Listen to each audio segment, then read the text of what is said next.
GST से लेकर नोटबंदी तक मोदी सरकार के नफा और नुकसान देर से महसूस होते हैं। भले ही कॉरपोरेट्स के लिए क्रेडिट विस्तार आज से शुरू हो जाए, मई 2024 से पहले नए निवेश और रोजगार सृजन के मामले में कई वास्तविक प्रभाव के लिए बहुत देर हो चुकी है।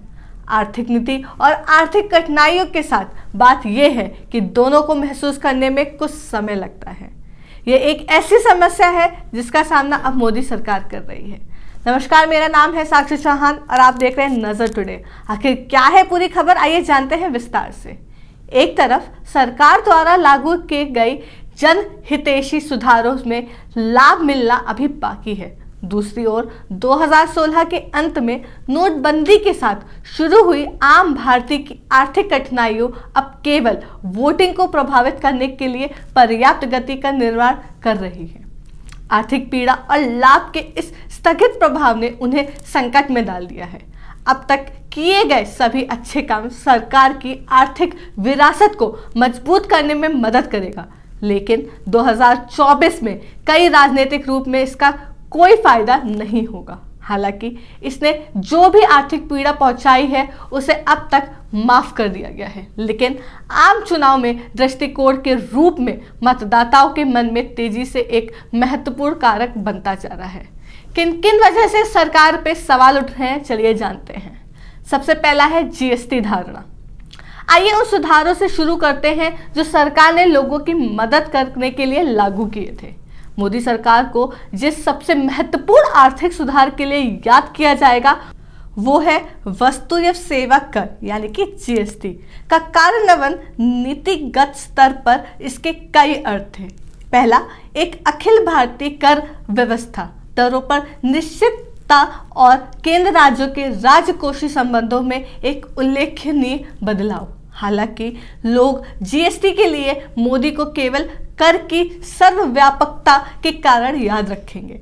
आपके द्वारा भुगतान किए गए हर एक बिल के नीचे जीएसटी शब्द लिखा दिखाई देता है। इससे बचना बहुत मुश्किल है।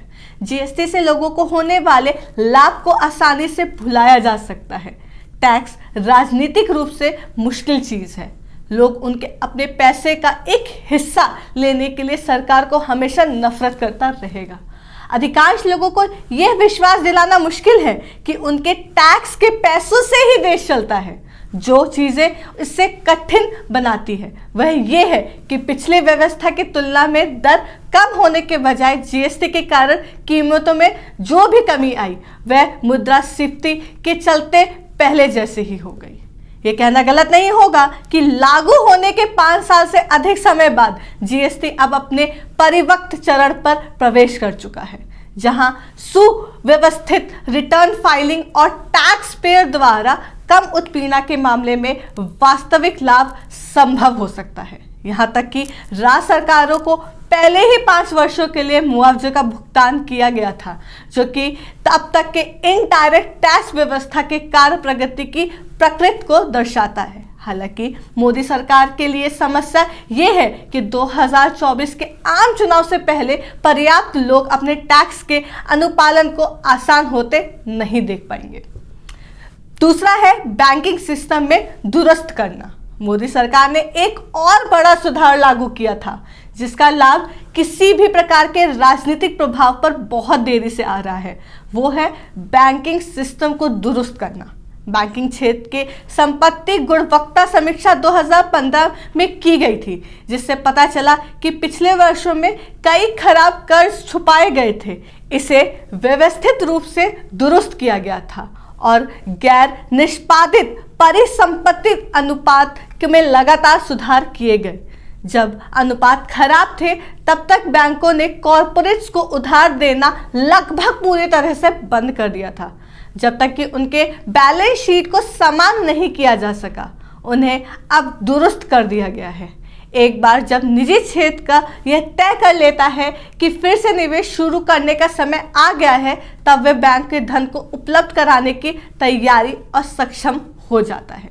लेकिन भले ही बड़े कॉरपोरेट्स के लिए ये क्रेडिट विस्तार आज से शुरू हो जाए, मई 2024 से पहले नए निवेश और रोजगार सृजन के संदर्भ में प्रभाव के लिए बहुत देर हो चुकी है।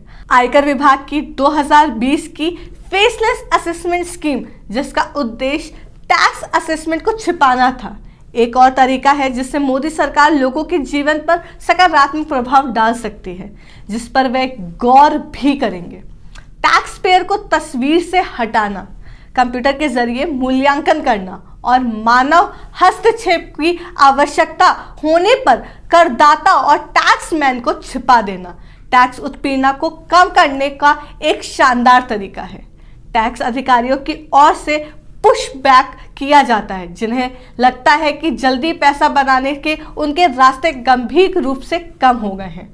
उन्हें इस प्रणाली के लिए नए तरीके खोजे हैं।